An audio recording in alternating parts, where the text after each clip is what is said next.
우리 목사님 마이크 열어주시고 이제 강의해 주시겠습니다. 감사합니다.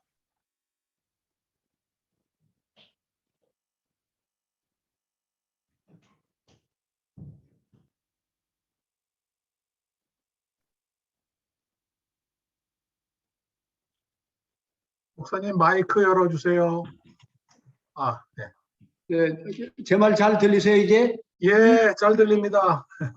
할렐루야, 감사합니다, 목사님. 할렐루야. 네. 이렇게 이렇게 그동안 궁금하고 뵙고 싶었던 분들을 이렇게 뵈니까 참 기쁘고 반가운데 또 좀 굉장히 서먹서먹한 그런 방법이 돼서 참 많이 어색합니다만 아무튼 참 이러한 계기를 통해서라도 함께 이 하나님의 말씀을 저희들이 함께 나누고 주님의 뜻을 순종하여 나갈 수 있는 그런 계기가 될 수 있다면 그거보다도 더 감사한 일이 더 어디 있겠습니까? 아멘. 아멘. 먼저 이 성경 말씀 한 구절을 보도록 하겠습니다. 성경 말씀 사도행전 11장 27절 28절입니다. 제가 이 선교사라서 그런지 사도행전 말씀 속에서 시대적 영감을 자주 얻게 되는 것 같습니다. 이거 두 절밖에 안 되니까 우리 다 같이 한번 봉독하겠습니다. 시작. 그때에 선지자들이 예루살렘에서 안디옥에 이르니 그 중에 아가보라 하는 한 사람이 일어나 성령님으로 말하되 천하에 큰 흉년이 들리라 하니 글라우디오 때에 그렇게 되니라. 아멘. 네. 아멘. 그렇게 유명하지 못한 많이 알려지지 않은 이 아가보라고 하는 선지자가 있었습니다. 그 아가보 선지자 그분의 예언들은 다양하거나 심오한 것보다는 민생에 관한 절실한 것과 사도 바울께서 예루살렘에서 겪게 될 고난을 예언하였지만 오늘날까지 아가보라고 하는 그 이름이 하나님 말씀 속에 남아 있습니다. 세상에 큰 기근이 있을 것이라는 짧은 예언이었는데 이 예언과 관련해서 위대한 사도 바울의 이방인을 향한 복음의 길이 열리게 되는 중요한 동기가 되었다는 사실이 매우 놀랍습니다. 이 본문에 등장하는 글라우디오 황제는 기행과 악행을 일삼던 로마 제국 전임 황제 가이오 칼리굴라가 근위병들 손에 암살당한 후 후임으로 황제가 된 클라우디우스 카이사르라고 하는 황제인데 이 황제 역시도 이제 황제가 되고 난 후에 나중에 또 이 암살을 당했다는 그러한 역사가 있습니다. 이 클라우디우스 황제 시절 당시 로마에 거주하는 5만여 명으로 추산되는 유대인들을 로마에서 대대적으로 추방시킨 반유대 정책을 단행한 그러한 황제였습니다.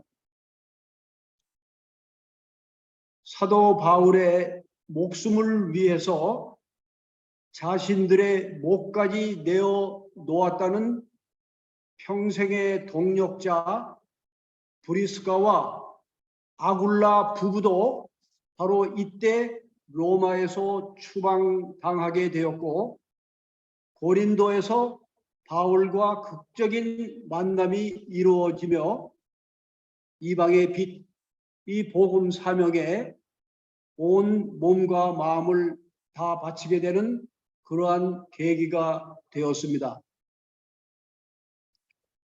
오늘 이 강의는 먼 곳이 아닌 저희들이 살고 있는 뉴질랜드 내에서 친숙하고 길거리나 직장에서도 쉽게 접촉할 수 있는 폴리네시안 중 통화 왕국에 대한 내용입니다. 제가 이 섬기는 이 태평양 선교지에서 통화 왕국은 제일 먼저 1994년부터 사역을 시작한 저로서는 선교의 첫사랑이라고 해도 과언이 아닌 그러한 사역지였었고, 이 통화는 우리가 아시다시피 폴리네시안 지경에 있습니다.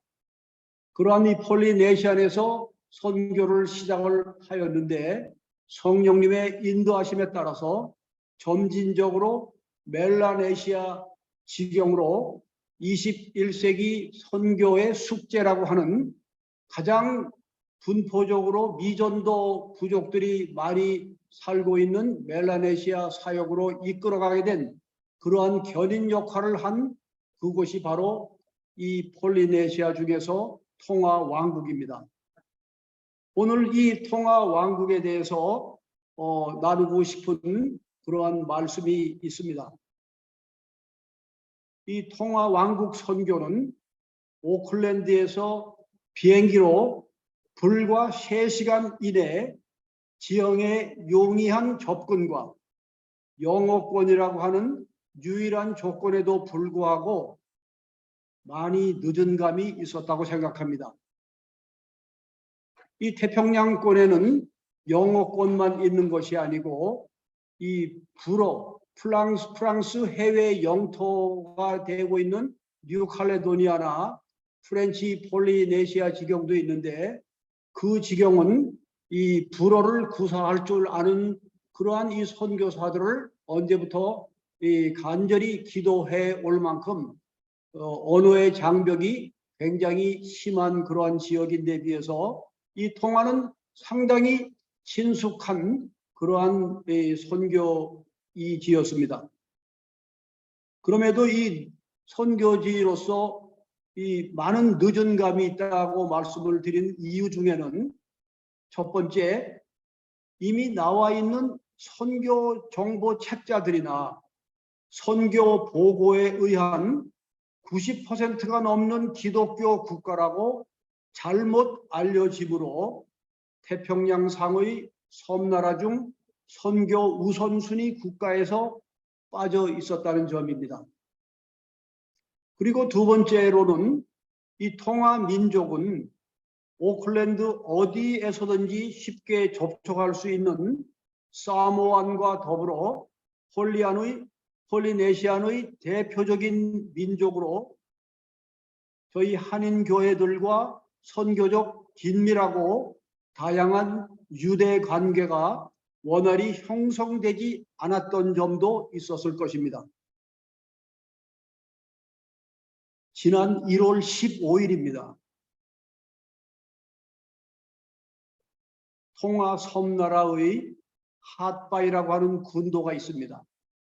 통화는 크게 셋으로 나눠서 이 본섬이 있는 통화다프 그룹과 핫바이 그룹과 북단으로 바바우라고 하는 그러한 큰 그룹으로 나눠져 있는데 그 중에서 핫바이 군도 해저에서 터져 올라온 유례 없었던 화산 폭발을 저희들은 분명히 기억하실 것입니다.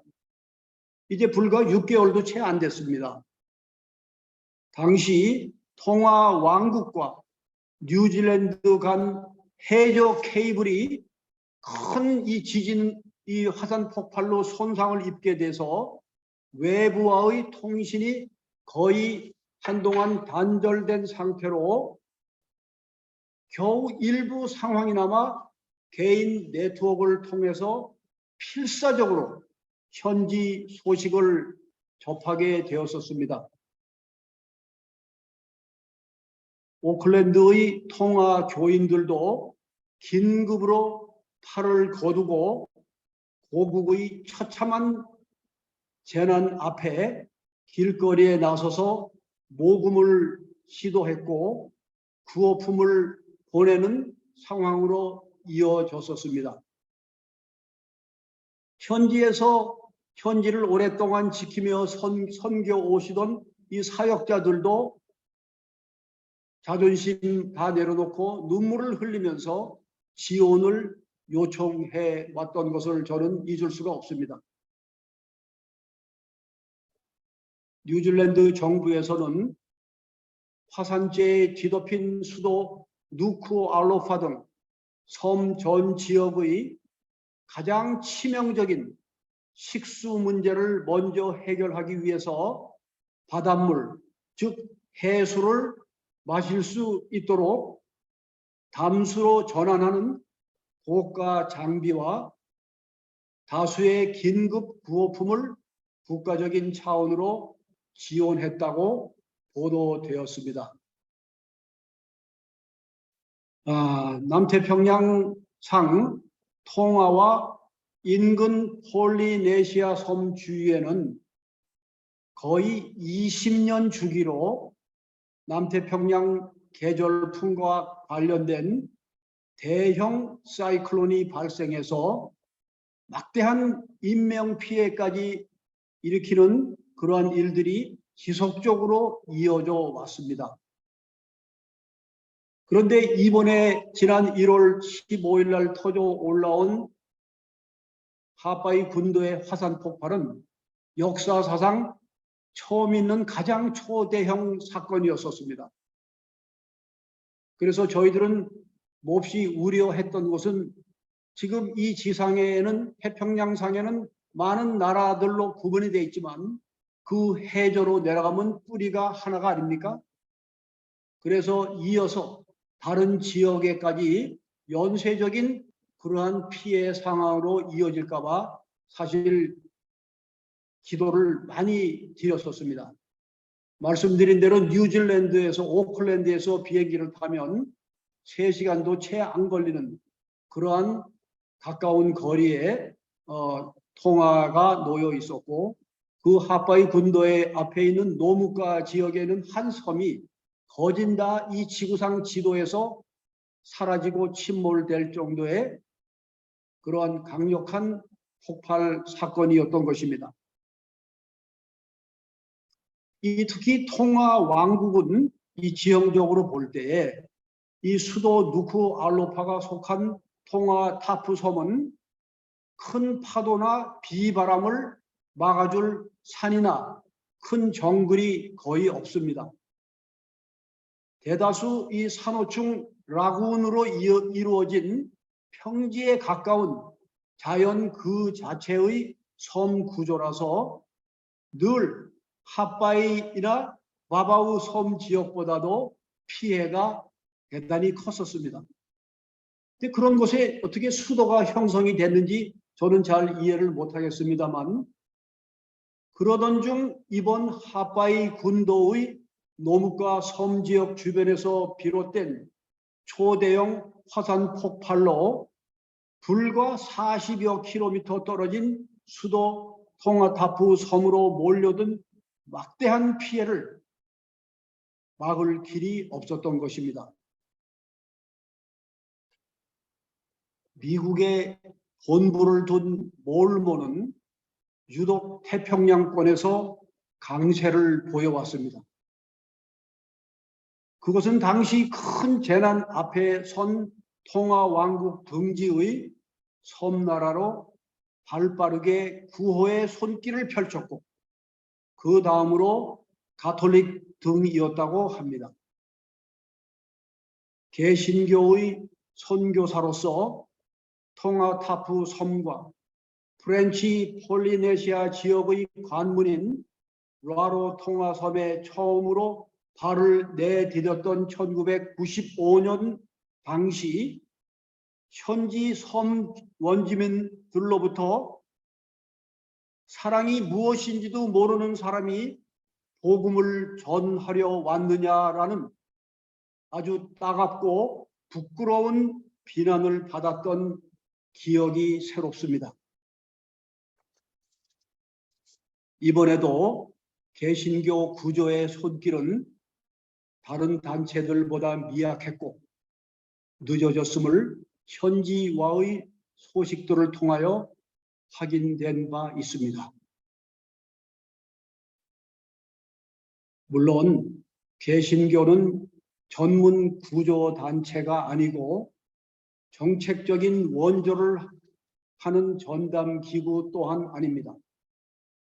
그러나 어려움에 처한 사람들을 돕고 지원해야 하고 위로해야 하는 것은 주님의 사랑을 실천하며 복음을 전하는 저희들에게 대단히 중요한 사명이자 의무인 주님의 지상명령 수행의 필수 과제가 아니겠습니까?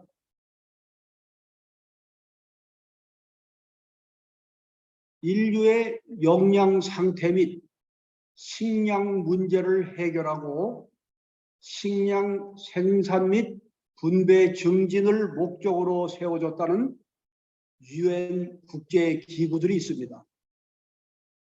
FAO와 WFP라고 하는 그곳에서 얼마 전에 발표한 바에 의하면 지구상 인구 중 3억 명 혹은 그 이상의 사람들이 인류 최대의 식량 위기 앞에 직면하게 될 것이라고 경고했습니다.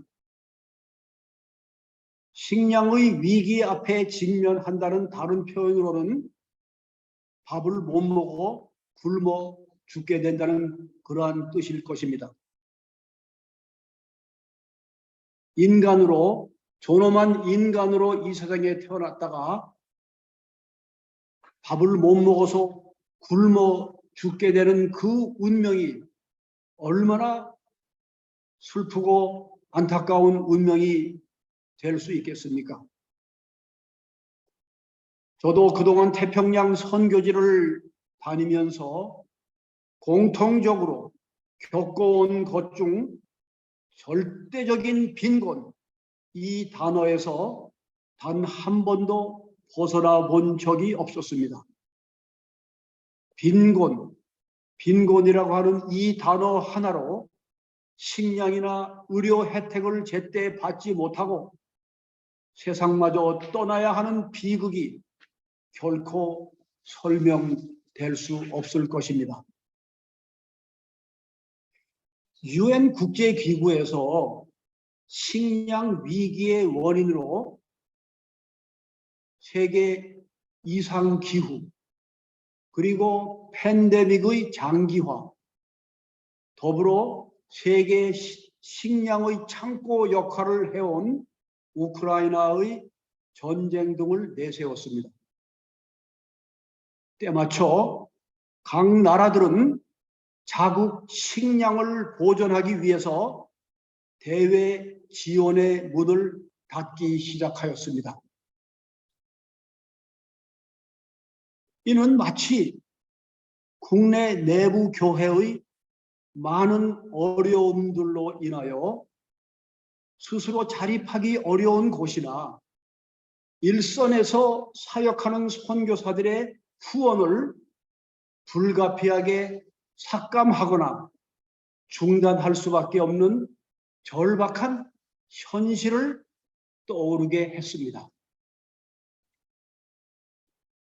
이때 이 사도 바울의 이방인을 향한 복음의 문이 열리는데 중대한 역할을 하게 되었던 천하의 큰 흉년이 들리라 예언한 2000여 년 전 아가보 선지자가 생각이 났습니다.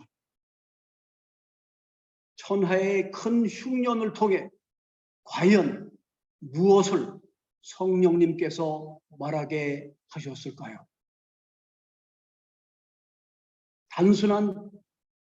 단순하지는 않겠지만 천하의 흉년이 든다는 그 하나만을 증거하기 위해서 아가보 선교사에게 성령님께서 말하게 하였을까요? 모든 일에는 때가 있고 특히 복음을 전하는 곳에는 항상 주님께서 마련하신 예비된 문이 있습니다. 주님께서 오늘 저희들에게 말씀하시기를 때를 어떤지 얻지 못하든지 항상 말씀 전파에 힘써야 한다고 하실 만큼 급박한 시기에 우리들은 직면해 있음을 세상에 되어져가는 일들조차 쉬지 않고 저희들을 향해 입을 벌려 말하고 있지 않습니까? 또한 이 자리에 계신 모든 분들 하나님 앞에 나의 남아있는 이 생명을 오직 주님의 말씀을 순종하여서 주님의 이름도 알지 못하고 창조주도 누구인지 알지 못한 채 비참하게 죽어갈 영혼들에게 예수 그리스도 외에는 다른 구원받을 이름이 없다는 것을 알기 위해서 순종하기 위하여 모인 여러분들 주님의 이름으로 축복합니다.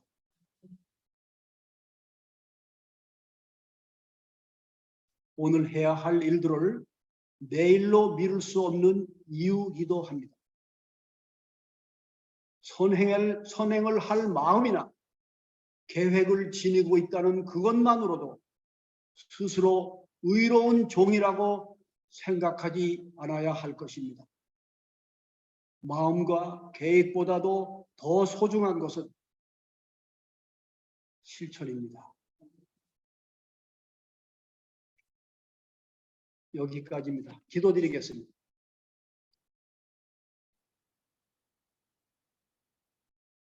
주님, 주님의 눈물이 있는 곳에 저희들이 외면하지 않게 하여 주시옵소서. 예수 그리스도 이름으로 기도드립니다. 아멘. 아멘. 한 50분에서 1시간을 할애를 받았는데요. 참 오늘 이 말씀은 짧게 증거하였지만 준비와 기도는 참 오랜 시간을 해왔습니다. 그래서 오늘 제가 어떤 이 방향을 제시하기보다도 많은 미전도 선교지를 보유한 이 남태평양 지역 중에서 아까 이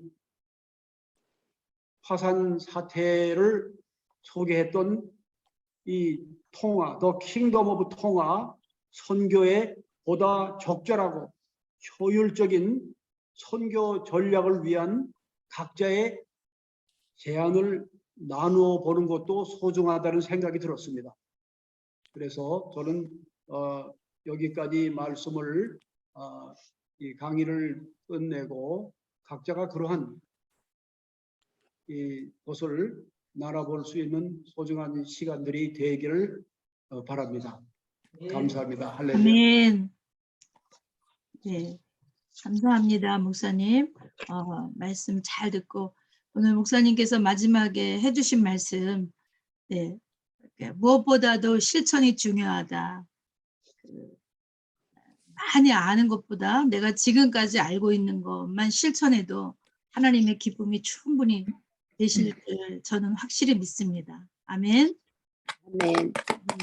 우리 목사님 말씀 듣고 또 목사님께서 나누어 주신 그 통화의 실제 상황 이런 걸 들으시면서 혹시 질문이나 또 궁금한 거 있으시면 이렇게 또 은혜 받으신 거 있으시면 나눠 주시기 바랍니다. 네, 말씀하실 분은 손을 들고 질문도 해주시고 또 은혜 받으신 것도 나눠주시고 손을 들어주시면 네 감사합니다. 이장로님 네 말씀해 주세요. 예, 선교사님 감사합니다. 제가 한 6년 전에 그 통화에 간 적이 있었는데요. 이렇게 새벽에 보면 이렇게 새벽종 소리가 들리고 찬양 소리가 들리고 그래서 참 기독교 국가구나라고 생각을 했는데 오늘 말씀하실 때 그래서 90%가 아니라는 얘기죠? 그러면 몇 퍼센트 정도나 되는 건가요? 네. 통화는 주일날 가게 문을 열면 걸립니다. 거기서는 법적으로 주일날 가게를 못 열도록 할 정도로 굉장히 이 신앙심이 높아 보이는 그런 이 나라처럼 알려져 있습니다. 그런데 이제 뭐 다들 잘 알고 계시는 어떤 그런 논리인데 겉으로 드러난 그 신앙심이 그들이 생활 속에서 드러나는 그 모습은 신앙이 없는 사람들과 거의 다를 바가 없는 그런 일들도 많이 봐왔고요. 또 그 다음에 제가 직접 경험을 한 것 중에는 일부 목회자들이나 교회들이 환각 상태에서 예배를 드리는 그런 것도 있어요. 그런데 그 섬나라에는 그런 이 환각을 일으키게 하는 그런 식물들이 있는데 그런 것들을 통화뿐만 아닙니다. 뭐 피지도 그렇고 솔로몬도 그렇고 뭐 이제 많이 그런데 그런 것들을 음용을 한 상태에서 취한 것이 그들은 이 성령님의 그러한 취한 것이라고 잘못된 생각을 갖고 있는 사람들도 기독교인으로 분명히 분류가 되었었고, 하여간 이 통화 섬나라에는 제가 볼 때 이 리더십의 부재라고 해도 절대로 부족한 얘기가 아닐 겁니다. 그래서 올바른 그런 이 리더십이 세워지기 전까지는 그렇게 잘못된 방향으로 가고 있는 그 사람들이 온전히 예수 그리스도를 그들의 구세주로 고백하는 날까지 저희들은 그들을 기독교인이라고 하는 90%, 뭐 95%, 98%라고 하는 이런 통계를 하지 않았으면 좋겠습니다. 그것이 오히려 복음의 장애가 될 수 분명히 있습니다. 감사합니다.